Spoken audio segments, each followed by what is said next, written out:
Hello and welcome to Spiritual Basics Podcast. This is a bi-monthly podcast designed to teach the searchers, seekers, and spiritually curious the basics of metaphysics. I am Jen Merkel, one of your hosts. And I'm Dr. April Darley. Hey, Dr. April, how are you doing, ma'am? I'm doing really good. I got a birthday coming up in a few weeks. So I know you do. I do. So I've been like, I got to figure something, special to give myself for my birthday. Have you figured it out yet or still working on it? Nope. No, I've looked at all kinds of things. I treat myself. I know. It's like, what am I going to do? I've been looking at some retro candy because there's a candy shop in town that it has all of these different candies from all over the world. Okay. And they've been posting baskets they're making. And I'm nice. Like, it might be cool to send myself a basket of some retro candy. What are your favorites? What do you like?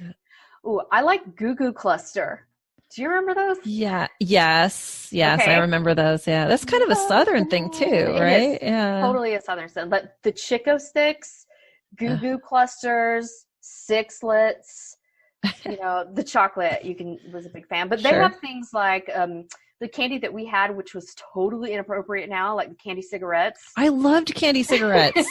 Right? I liked how they just shove them in my mouth, not necessarily pretend I'm smoking, but how I know it's so inappropriate nowadays. You can never see a kid walking down the street with candy cigarettes. Right? And they've got the Fun Dip. Do you remember that? Yes, I used to love it. My mouth is watering right now just thinking about it, actually. Yeah, so that's why it's high up there on my list, because I'm a Taurus, and I love me some food. Yeah. So delivering myself food. Nothing says love like food. Nice. That is true. Yeah, one of my favorites, actually still my favorite, is the grape Laffy Taffy. Like I just can't get enough of it. Yeah. Anything, especially anything grape flavored. That's like my favorite. Grape and pineapple are like my two favorites. So. Yeah, I never could understand why people went crazy for the banana one. Oh, I think it's the worst. I don't even eat that. I pick it out, throw it out. Nope, I don't eat it. Can't have it. Yeah. What about you? What's going on in Jen world? Oh, so much going on. I was telling you earlier, I just, did a huge revamp of my website. I'm official. I got my official certification for hypnotherapy. So I am in business and ready to go doing video sessions, and it's all very exciting. So I actually have a lot going on. I always have a lot going on, but you know me. Right. Aquarius that I am. But even still, so it's all very exciting. And so kind of celebrating that, I need to think of a way to celebrate that myself. I got a 6-pack of beer in my fridge. It's been in there for like 2 months. Maybe I'll crack one open. I don't know. Woo woo. Tell everybody your website so they can start booking. Oh, well, it's jenmerkelhypnosis.com. So everybody check it out. I also have stuff up there about doing readings and spiritual development classes. So, well, readings is a very great thing. We're going to talk about that today. And oh my gosh, what a great segue! I didn't plan that. Right? I pat myself on the back for that one. I think this is going to be one of the funner shows that we've done. At least it excites me because I love the topic we have today. It's fun. It's like something that we're both really passionate about, and usually when you start learning about all this spiritual stuff, you do readings, especially with things like cards, because it seems like it's like something that helps you, like pulls from your intuition and stuff. Well, today we're going to talk about divination. So that's why this was such a wonderful segue. So what is divination? Divination is the practice of seeking knowledge about the future or unknown through supernatural means. And I know that sounds kind of like hokey, but it's really extraordinary, atypical means that could involve a process or a ritual that you do to try to find out an answer to some question or problem that you have. Yeah, and you might not even realize that you may have already used divination in your everyday life.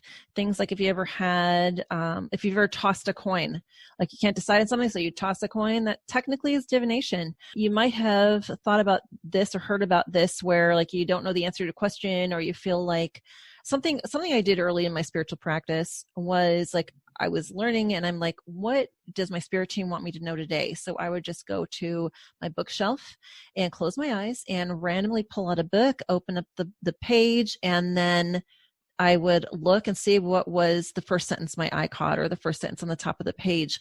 And whatever that was, I would kind of think about that and I'd be like, okay, so that is actually a form of divination too, if you've ever done that. Also a Ouija board, that's divination. So if you've ever used one of those when you were, I know I did it in college. Mhm. Also a magic 8 ball. If you remember those from back in like the 70s and 80s, those were pretty popular. I love Magic 8 Balls. It goes along with that retro theme that I have going on right now because I was a kid of the 80s. I definitely had a Magic 8 Ball in the 80s. And in the 90s, I worked in retail management. And I managed several employees. And I was kind of getting annoyed because it seemed like every time I turned around, these guys were asking me, can I get a break? Can I go to lunch? When's my second break? You know? And it was Welcome just to like management. break, break, break all day long.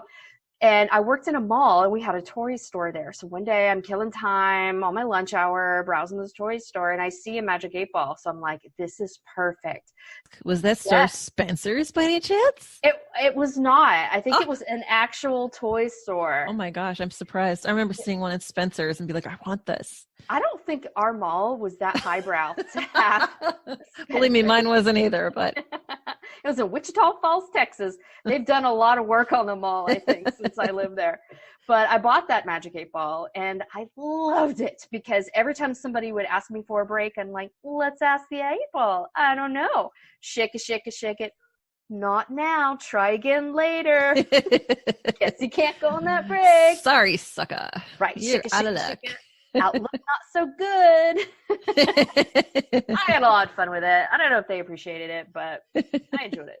The history of divination actually is interesting.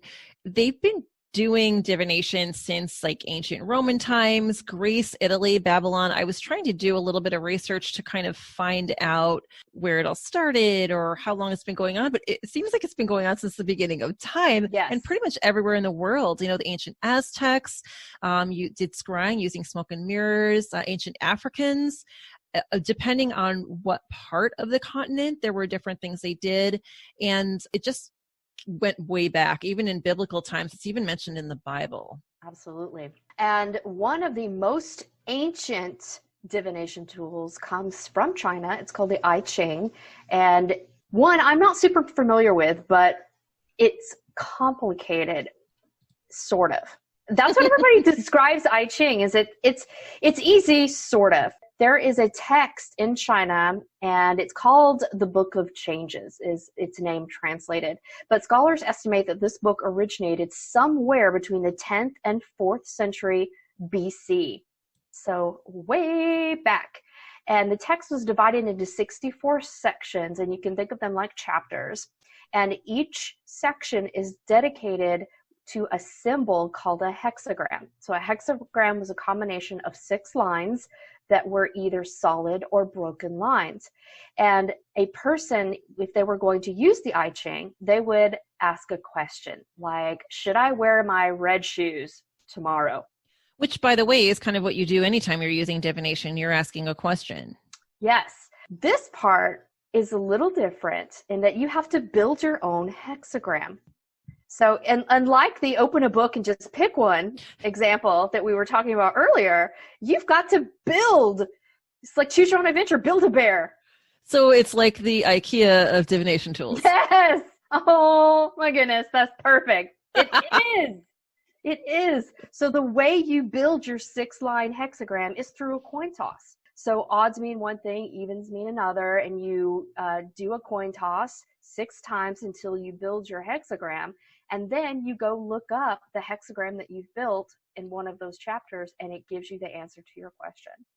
Okay, so as soon as we can, I think you and I need to sit down and have a little 2-person party and do some I Ching and kind of figure out what it's all about, because it actually sounds like fun. It's easy, but yet not. That's what everybody says about it. That's I Ching. Well, another type of divination is palmistry, which is reading palms, which a lot of people have heard of. It's basically using the lines on your hands to determine personality characteristics, you know, like your lifeline. You can find out a number of children you're going to have, marriages, destiny, and stuff like that. Along those lines, there's also something that's lesser known called toe reading. And when I was actually studying my hypnotherapy for my hypnotherapy certificate through the Southwest Institute of the Healing Arts. This is the first I heard of it. They actually have a certification course for tarot reading. And I thought it was pretty interesting. Also, phrenology, you might have heard of. Sorry, I'm trying not to spit into the microphone. Phrenology, which is basically studying the bumps on your head. You probably have heard of it before, just didn't know it was called phrenology, maybe, because I sure didn't. And also reflexology, which is like the lines on your feet. And phrenology, funny enough, is they had special busts, like head busts, the bald head with the potential divots in it. So if you're learning phrenology, that's kind of like those acupuncture dolls, to kind of teach you. Right. Yeah, it's like mapped out. Like if you Google phrenology, you'll see like an image of a head that's all mapped out. And it's the same with palmistry and the other types. Perfect. The next is my favorite, near and dear to my heart, is tarot cards. And when it comes to divination, I think everyone sort of gravitates to a particular one. And tarot has been the one that has captivated my attention probably since I was a kid. I'm sure I saw it on some kind of movie on TV and I was completely fascinated. But I first started tarot at 16. And tarot consists of 78 cards with 4 suits. So on the surface, it can remind you of a deck of playing cards, but a little bit more in depth than that.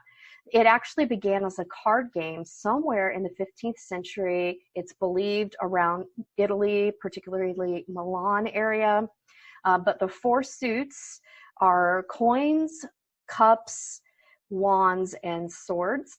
And then you've got a separate section called Major Arcana. And those 4 suits were minor arcana, but the major arcana deals with major life events. So that might be birth, death, graduation from your program, something that's significant. And then you've got the minor arcana with the 4 suits that deals with minor day-to-day type events. And I was going to say too that I know you said like coins and wands. Sometimes the coins are known as pentacles. Sometimes the wands are known as sticks. So it can depend on which deck you're using as well. Absolutely. There is sort of an industry standard on the deck. It's called the Rider-Waite-Smith. But there are a gazillion decks out there. Some of them follow the Rider-Waite-Smith symbolism. And if you are a beginner trying to use tarot, you'll find that most classes are structured using a Rider-Waite-Smith deck. So that may be the easiest deck for someone to begin with. Yeah, and something about the tarot also, just a resource for people. One of my favorite reference books is called 78 Degrees of Separation. And that I cannot remember the author off the top of my head. I apologize, but it's a great book for reference. Or if you want to teach yourself tarot, it's really good for that. So loosely based on tarot cards are what's called oracle cards, and they're kind of like friendly tarot cards, for lack of a better word. Oracle cards are really good if you don't want to, like if you're a little intimidated by tarot. Tarot sometimes, depending on who you're talking to, a lot of people say tarot have specific meanings. And oracle cards leave a little bit more to the imagination. The number of cards in a deck can vary. I have some decks that only have about 50 cards, and I have some that have actually, I think, 80 cards. So they have pictures on them and they have words on them. And a lot of them, they're loosely based on tarot. Like one of my decks has something that's called deception, but it's technically the devil card, right? It's equal to that. Or I have one that's called storm warning. It shows a tornado. That's like the tower. It also, they might combine some certain things, but it's really good because if you were going to do a reading, like if you're just like, oh, I don't know, tarot seems really complicated, I recommend you find some oracle cards that really resonate with you and try practicing on those. Just try pulling 1 card a day. They usually come with booklets, which are great, but what the power in using any kind of card really, or any kind of divination, is relying on your intuition. So look at the picture. What does it mean to you? And how does it, how is it interpreted with whatever is going on in your life right now? You may have actually noticed Jen says tarot. I say tarot. It's a tomato thing. You pick. Right? And if you are looking for a tarot deck, they do have, as I mentioned before, there's a gazillion, and I have one that has cartoon type animals on it. So if you need a softer, gentler deck, they do have them out there for you. So they all have personalities, I think. And I think I have at least 5 tarot decks. And I'll Is that notice all? Oh my gosh. that is all. I probably have Kidding. 40 oracle decks. Oh, yeah. But I see what you're have saying. 5 tarot. Yeah. And I will notice each one has a particular vibe. So I may switch out my deck depending on who my client is. Right. Yeah. I feel the same. I usually, when I do a show, I'll bring a bunch of decks. I'll bring like 4 or 5 decks and put them out on the table. And I will either ask them if there's a certain deck that, might resonate with them, or sometimes I'll put them in order, like, scariest to least scary, for lack of a better word. Some people are like, I want the scary one. And some people are like, I want the middle or whatever. But a lot of times what I'll do is I'll just use my own intuition, and I'll be like, well, there's, like, I have a certain oracle card deck that works really well for career and money readings. And I have a certain deck that works really well for love and relationship readings. Or sometimes it's just a matter of, the gut feeling that I get, my intuition. Mm-hmm.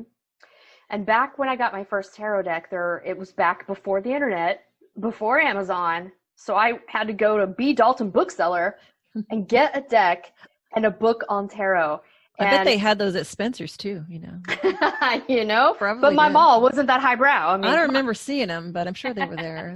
Right. So sometimes, depending on the tarot book or resources that you get, they will have quote unquote rules. Some people will say, don't let other people touch your deck. Some people will say touching the deck is fine.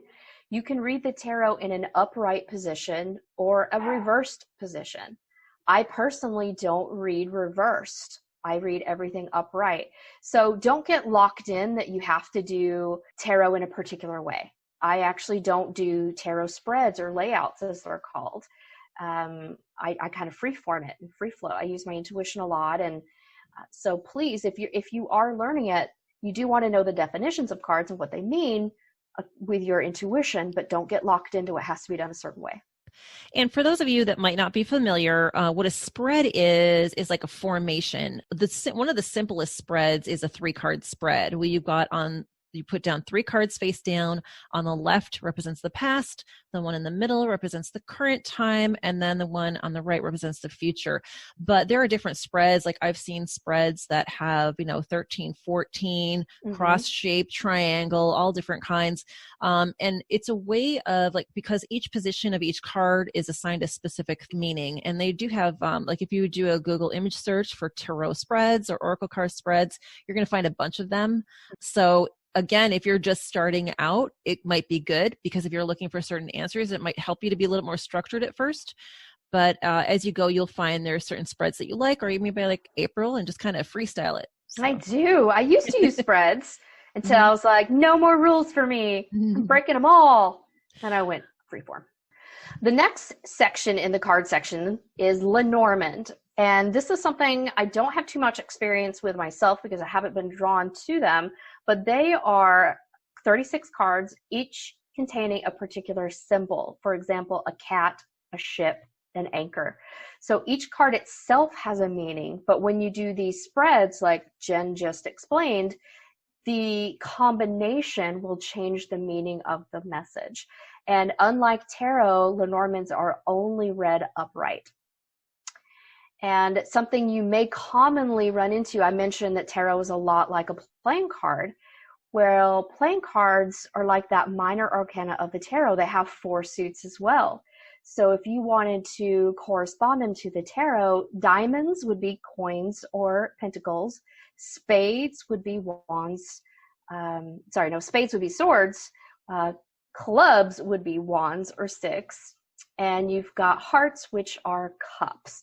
So if you are in a jam or you're trying to keep your tarot learning on the down low, you can always pick up a pack of playing cards and you can still get your practice in. Sometimes I do this on the airplane because I don't want to freak people out around me, but I will take a pack of cards on the plane and maybe do little readings for myself on the plane. And in order to do that, it takes a special talent. You have to really know the tarot, because if you get the 6 of diamonds, you need to know what that means. At least with the tarot deck, there are pictures. Well, most tarot decks, there are pictures, like especially with Rider-Waite, you'll see a picture of something, and you can it gives you a clue into what the card is about. You can even get tarot decks that have complete messages on the bottom or words on them. So that might be something you want to look at too. If you're a beginner, it may help jog your memory when they have phrases or words on the bottom. Yeah, and you can also find cheat sheets. I actually, when I was starting out, I found one on Etsy that I bought for like $3 or something like that. I printed that out and I practiced a lot. What I did was I just went through night after night. I went through the entire deck and just kept trying to remember what they each were. And the more I did it, the more I got familiar with it. So right. Pinterest is also a really great resource for different layouts or spreads and for cheat sheets. Yeah, for sure. Pinterest is great.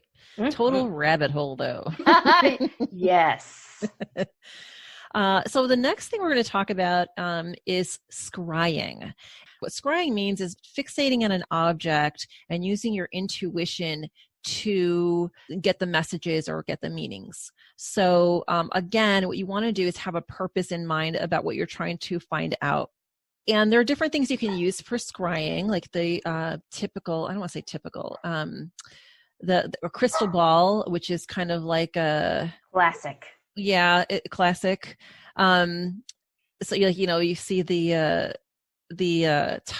typecast medium or something with the stereotype. That's what I'm going for. Oh my gosh, I remember today. It's the classic car of the scrying world. Yeah, she's got like a turban and flowy. Yeah. She's in a tent. So anyway, crystal ball. You definitely can use a crystal ball for scrying. Mirrors, like I said, the Aztecs did smoke and mirrors. They use that for scrying. People can use candles, looking into flames, water. Sometimes in movies, you'll see people look into water and they see images. That's technically scrying. And one of my favorite tools that I like to use are crystals. You can use just any old crystal and just look into it and kind of get the images. This works very much in tune with clairvoyance a lot, which is clear seeing. And one of my favorite things I have is called a seer stone. That's S-E-E-R, like you're a seer. And you can find those on different online outlets. And that's where I got a bunch of mine. And I have one in particular that I really like. It's kind of like they're usually shaped maybe a couple inches wide. They can come in different sizes. It is usually a crystal. Like I have one that's an amethyst, but I also have one that's a rose quartz and one that's a clear quartz. And on the outside, it's smooth, but it's not tumbled completely. So, but then it's kind of cut into. And when you look into it, it's like you're looking into, I guess a good way of thinking is like looking into clouds. If you ever no, this is also scrying. Look up at the sky and in the clouds, you see a dove. That's actually scrying. But it's kind of the same thing with the seer stone. You can use it like that, where I'll look at it, and I was using it when I was first starting to practice mediumship, and I would see people. I would see formations of people in that stone, and I was getting a lot of really good hits with it. So I was using it for that a lot. But sometimes what you're seeing, like it might be in your mind's eye what you see. Like you might literally see it in the stone, like you see in a cloud, like Snoopy in a cloud or something like that. But a lot of times it's just your clairvoyance coming through also and seeing things that aren't necessarily right there in the stone. But it's kind of a way of focusing your eyes on something so that your mind can draw the meaning and the messages. The next one is tea leaf reading, which is also called tasseomancy. And I have been dying to learn how to do this for so long. And I have finally found a local woman who does something close, and she does readings with coffee grounds. And the principle is the same, but you take a small amount of tea or coffee containing loose leaves or grinds, and you have your client consume a small bit of that or the entire cup, but you're going to leave the dregs, the coffee grounds or the tea leaves, and you're going to place that cup upside down to drain for about a minute. And then the practitioner looks at the formation of these coffee grounds or the tea leaves. And so you may see certain things like actual symbols, or depending on where the leaves are placed in the cup, can mean something else. So the practitioner will again pull on their own intuition. They could be seeing things clairvoyantly. They could be feeling things, hearing things. So it's very much an interactive experience between you and your client, and I keep thinking of Harry Potter. So that's the image I'm getting right in my mind. It's like one of the Harry Potter movies where they had divination and the black dog was in his tea leaf cup. You can see some really crazy symbols in there. And so I'm going to do it. That's on my to-do list, That's my manifestation list, is I'm going to learn how to read tea leaves. Well, you're welcome to practice on me anytime. Excellent. Also, you have the best tea always.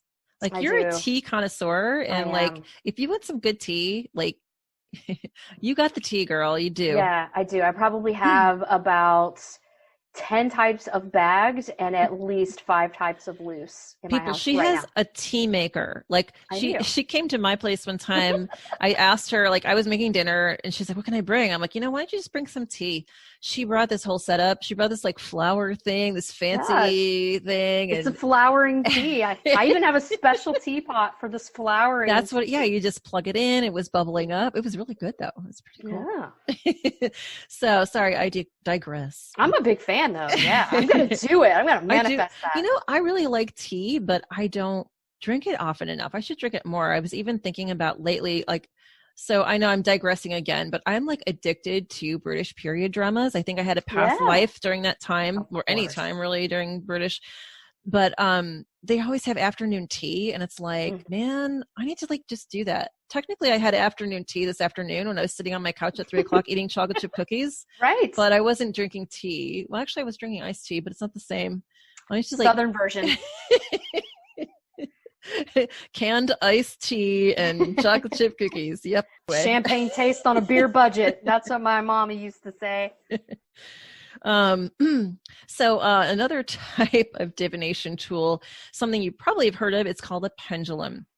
And what that is when there's something, an object that is dangled from a chain or a thread or some kind of string that moves in a direction, and the response is dependent upon what direction that moves.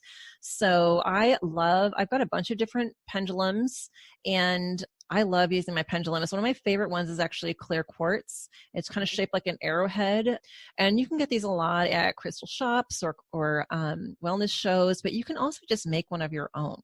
Actually, if you have a crystal, my first one that I used was a crystal pendant that I had. So my first one was a needle and thread. So some friends in high school, like middle school, we would dangle, and there's this thing like, am I going to marry so-and-so? How many kids am I going to have? That was my first experience with a pendulum. Yeah. And I remember the first time I think I saw a pendulum in a movie was someone was pregnant, and they took her wedding ring and put it on a piece of yarn and dangled it over her stomach to try and figure out whether she was going to have a boy or a girl. So that's definitely using a pendulum. So you can actually practice a pendulum tonight. Just, find a piece of jewelry, an earring, a ring, really anything that you can tie to a string or a chain, and do that. Now, the way that I do it might be a little bit different than how some people do it, but I'm going to tell you how I do it. So I'll sit at the table, and I'll rest my elbow on the table, and I'll hold the end of the string so that the pendulum is dangling down, almost touching the table, but not quite, maybe like an inch above. And I'll just hold it still. Before I ask my question, what I'll do is I'll ask the pendulum, which way is yes? And then I will allow it. I'll just sit there and wait for it to move, and it will move. Usually 99% of the time for me, yes is like front and back. So like up and back, that's a yes. Kind of like you're nodding your head. Right. Yeah. And then I'll stop the pendulum, I'll hold it still, and say, what is no? And then again, usually for me, it's back and forth, left to right. But I like to ask every time, just because you never know. And it's always good to just verify. Also, there are other options which people might not know about. I'll ask, what is I don't know or not enough information? And that's usually either elliptical or circular. Because even when you're doing any kind of divination, even with tarot cards or everything, there isn't always a clear answer. And there might be like something that's yet to be determined. It might be too early to know because of all the different things that can happen. But anyway, so I'll ask that. And again, usually for me, it's circular or elliptical, but it could be any one of those things. So once I have those answers, what I will do is I will close my eyes and ask the question. Again, first stilling the item, the pendulum. And then I will look at the pendulum and I'll see which way it goes and kind of go from there. Now, again, these are yes or no questions, but you can like form your yes or no question in such a way that it gives you more than that answer. Like, for example, if you want to say, am I going to meet my soulmate? Like if I've done pendulum readings before where people like want to know, am I going to meet my soulmate? And I'll be like, well, maybe you will, but why don't we think about it this way? Are you going to meet your soulmate this year? And I'll ask the pendulum, and the pendulum will say yes. And then they'll say, okay, well, a year is a long time. I'll say, okay, well, are you going to meet your soulmate before July? And the pendulum might say no. And I'll say, well, are you going to meet your soulmate before October? And the pendulum will say yes. Usually when it's like that, I'll say, okay, sometime between July and October, you're going to meet your soulmate. I don't like to bring it down to the actual date because there are too many things that kind of get all up in there and it gets too specific. You kind of have to leave some things to fate and mystery, because if you try to get too specific, it's just not going to work right. So pendulums are not my jam. And I've tried many, many, many times with a pendulum, and I've tried different kinds of pendulums. So they have all metal pendulums, they have wood pendulums, they have different crystals. I'm just not great at it. It only really moves for me if I'm not looking at it. I feel like it's a tricky little tricksy thing. But I did buy a book once. It's Pendulum Magic. It's a great beginner's book. I'm sorry, I don't remember the author, but it's a very popular one. And it has exercises to build up your acuity with the pendulum. And there are also little mats, little circles. They're pendulum circles that you can buy. And they have, yes, no, maybe, all these little things on there. Yeah, and actually you can make your own too. If you decide you want to tell the pendulum what yes and no means, you can just draw it on a piece of paper, like a little map, or you can even download it from Google Images. Just look up pendulum map and you'll find a bunch of them. Or Pinterest, as we alluded to earlier. I'm a Google image and you're a Pinterest, yes. But it's all the same because most of what's on Google Images is from Pinterest anyway.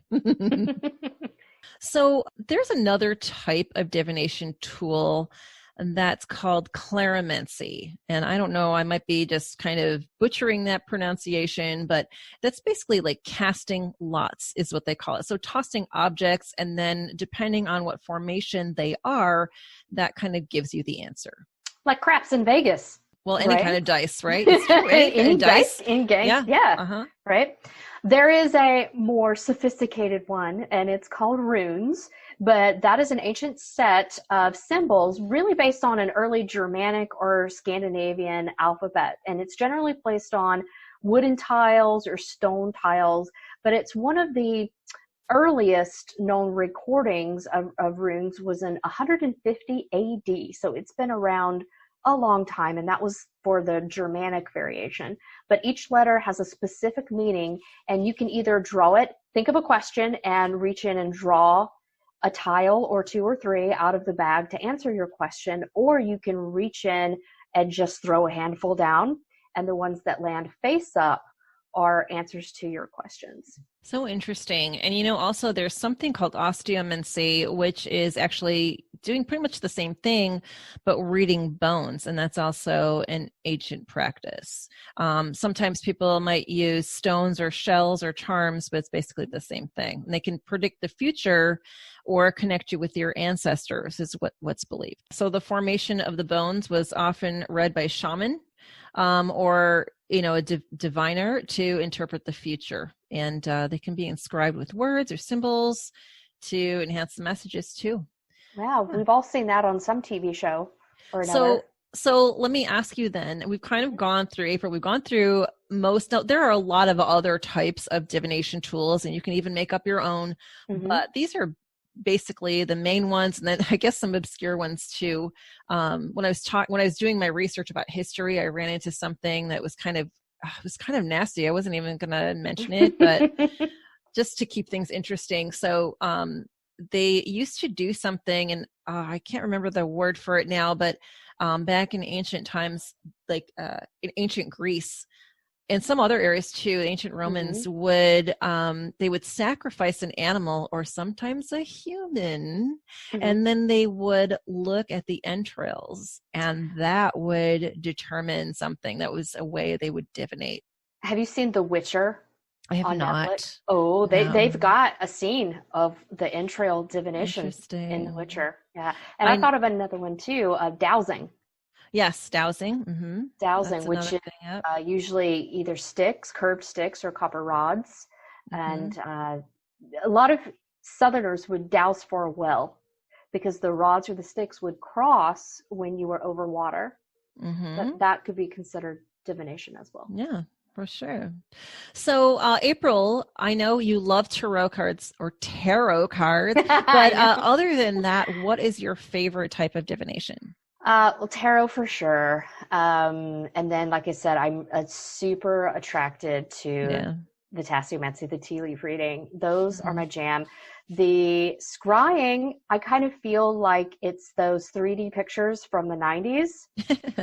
Um, so I haven't done much of that. I could I never think see those it's things. crazy because you're so clairvoyant that Oh, it's I so weird to me can't. that that doesn't work for you. Oh my gosh. If you guys have seen that movie Mallrats, where the guy goes completely ballistic at the end because he cannot see that 3D picture in the window of that shop, that is me when I'm faced with those things. Oh my But gosh. scrying, I feel like I've done that in a past life. I have some memories of scrying in a past life, but I haven't really been drawn to it too much in this one. Tarot is by far and large my jam, Yeah. we'll Yeah, say. tarot, and that's always really a good place to start. Although, like I said, if you're looking for something a little bit different, getting a seer stone is really cool too. That's Yeah, pretty good. and I love my pendulum. Like I said, that's a good place to Yes. start too. It's pretty simple and easy to start with. So, Or it's not like me. It's really tricksy. well, But pay but you attention to what try. you Yeah, gravitate to, yeah, for pay sure. attention. Yeah, and for me, like the tea leaf thing, like I love drinking tea, but I can't even imagine like trying to figure all that out. Like, I ain't got time for that. But let me know when you're ready because I'm Yes. interested in knowing. I cannot wait. But runes, I don't have that Germanic Scandinavian background, and I Hmm. don't even feel like I spent a lot of time in past lives there. So I just don't have a strong connection to that, which is, I think, one reason I haven't done that. But it's interesting. And it's kind of I guess has kind of a pagan feel to it as well. Mhm. So it's like a little bit pagany. So a lot of this stuff, right? That's true. And actually, I was going to mention when I was looking up history, you know, divination has such an ancient history, but right around the medieval times is when it started becoming a no-no because Mhm. there was a rise of the Christianity, and the church started feeling threatened by it. And yeah, but it is mentioned in the Bible as well. Mhm. There are a couple places in the Bible that divination is mentioned. So, I mean, humans are curious. So I mhm, think as long as there've been humans, we've wanted to know stuff and we've just developed systems to help us out. mhm. Yeah, for sure. So this was a fun discussion. I know. Oh yeah, I love it. That was great. And now it's time for our mailbag. And April, I have a great note from Shannon in Hollywood, Florida. I love Hollywood, Florida, by the way. It's awesome there. Great beach. It's like just far enough away from the craziness of Fort Lauderdale and the what do I want to say? I don't want to hurt anybody's feelings in Miami, but I'm not a Miami person. So it's yeah, too I swanky and metropolitan for me. I grew up in Florida, so Hmm. I'm Yeah, on the not a Florida panhandle, yeah. person. I did. I um, left. Anyway, Shannon asks, well, she says, Dear April and Jen, thanks for starting this podcast. I really look forward to listening to it and have learned a lot. Woohoo! Thank you, Shannon. And thanks all you listeners. My question is for Jen. I have heard you talking about being an animal communicator. Can you tell me more about that? How do you do it? Is there a way for me to communicate with my cat? Love, Shannon in Hollywood, Florida. So, animal communication is something that I learned I had a long time ago, where I The thing that was really clear to me, I actually went to somebody's house, one of my coworkers' house, and like I called her just before I got there and said I'm on my way, and she's like, okay, well, I'm going to apologize for my dog now because he's a jerk. And I'm like, okay, it's fine. I'm not worried about it. He's a Doberman, so he's a big dog. And I'm like, well, is he going to bite me? She goes, no, he's just a pain. Like he's going to stick his nose in your crotch and he's going to, try to jump on you. I'm like, okay, well, don't worry about it. It's fine. I'm a dog lover. I'm good with that. So I get there and he starts his business and I just told him, nope, don't do that. And he just sat down and looked at me and she was like, what did you just do? And I'm like, I just told him not to do that. She's like, how did you do that? I'm like, I just told him not. She's like, you're the only person in the world he's ever listened to other than my husband. And I'm like, yeah, I don't know. And then I thought about some more and I really thought about how I've been communicating with animals all my life, especially my pets. You spend a lot of time with your pets and Shannon, you say you want to communicate with your cat, but I bet you're already communicating with your cat and you don't even know it. Like, have you ever thought, it's about time for me to feed my cat dinner without even saying out loud? And the cat starts running into the kitchen because she knows that you're going to get her food bowl. That's my Bella. So there's not to say, how do you do it? It's kind of hard because it's just something that you do. But a good way to do it is just to start doing it, start talking out loud to them, or even just in your mind, just start having conversations and then listen to what they're saying. So it's not just about saying, oh, it's time for me to get my cat's dinner. Also listen to what they're saying to you. Really think about it and try to connect with them. Sometimes laying your hands on them, even just petting them or laying your hands on them, that'll help you to foster that energetic connection as well. And speaking of pets, my little puppy must know that we're talking about animal communication because she's scratching in her crate right now. She's like, Mom, I hear you. Yes. Anyway, so just think about that.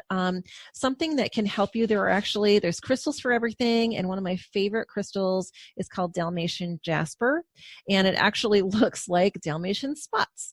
And that is one of the best animal communication crystals that you can use. I actually did some volunteer work with a horse rescue and I had a pendant made of Dalmatian jasper and I would wear it when I was going to the stables and it helped me to communicate with them a lot. So I'd say just start with that and see how it goes. And, it's not for everybody, but if your heart is in it and you feel strongly about it, I think just you're asking me about it is the first step into just doing it. Just keep practicing.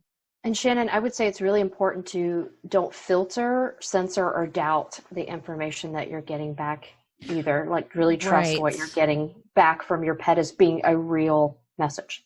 Just like anytime you are starting out doing any type of psychic development or spiritual development, trust your intuition, trust your gut, and just know. Right. And Jen's a really great alpha too. She's a super awesome alpha pack leader. I am not. And I talk about this often. I am the omega of my pack. I have 2 Chihuahuas mixes. They're big old Chihuahua mixes. They're like 18 pounders. But I am their human servant. But we still have that communication. My dog will give me the look. She's actually let me know when something is in the oven that's about to burn. She smells it. She smells it ready before I do. And she gives me the look and kind of barks and heads toward the kitchen and turns around and looks at me. Like, wow, you need to go get that out. And I know because you've mentioned in past shows, your smeller isn't the best. I have no sense of smell. Yeah, very little. So luckily my dog loves food. I bet she's a Taurus too.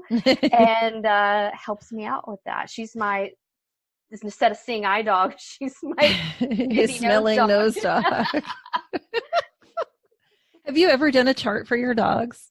No, I don't. They're both rescues. So I have no idea. Right.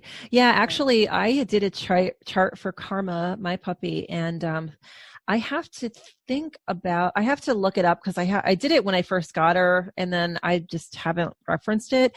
But she was born on my exact half birthday. Oh, nice. So my birthday is January 30th, and she was born on July 30th. So she is a Leo. You need to look at her chart again, but she's definitely a Leo. I think she's got some sass in there. Like, I don't know. She's got some other stuff going on. for you to put her on disapproving corgis. There's a I Facebook have. group. Yeah, okay. I put I her a couple feel times. like there are so many opportunities for Karma to put her sass on there. Yeah, some of that is capturing it on camera, though. She's usually True. pretty good about posing, but she doesn't sit still very often. So, and honestly, I mean, she'll disapprove. Like, they're actually so disapproving corgi is this Facebook group. They're actually cracking down and making sure that the pictures you post are actually disapproving, right? Oh, So, okay. pictures of side eye or whatever. But so, well, thank you so much, everybody, for joining us. This was a fun show to do. I hope you enjoyed it as much as we did. As always, if you have any questions, please email us at spiritualbasicspodcast@gmail.com. Questions or show suggestions, always feel free to go to our website, spiritualbasicspodcast.com. All right. We'll see you guys next time. Thanks so much, guys, and take care.